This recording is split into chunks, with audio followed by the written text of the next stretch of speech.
were actually better than expected. They're not spectacular, but they were not the bad news that most predicted. And Sony, of course, has got its finger in many, many pies. Here's some examples behind me. The Smurfs 2 is the latest release from Sony Pictures, owned by the corporation behind Xperia smartphone, Bravia TVs, and of course the PlayStation. So in the last hour, it's released quarterly results. It made some $360 million between April and June.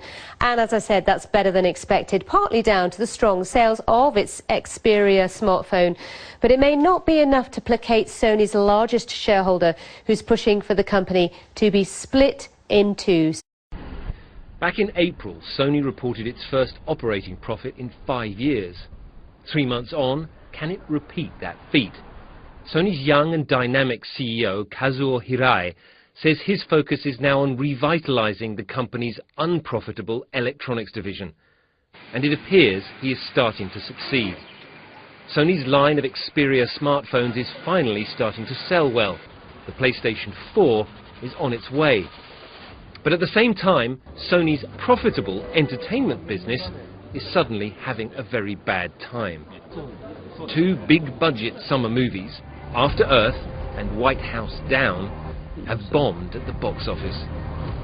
That has prompted billionaire US investor Daniel Loeb to again call for Sony Entertainment Division to be spun off.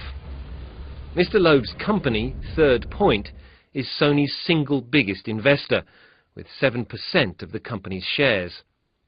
In a letter published this week, Mr. Loeb accused Sony of treating its entertainment division like a red-headed stepchild, and said the management at Sony's entertainment division showed a complete lack of accountability and poor financial controls. Sony's problems are not happening in isolation. Until companies like Sony show a sustained return to profit, many here will continue to question whether Abenomics is really working.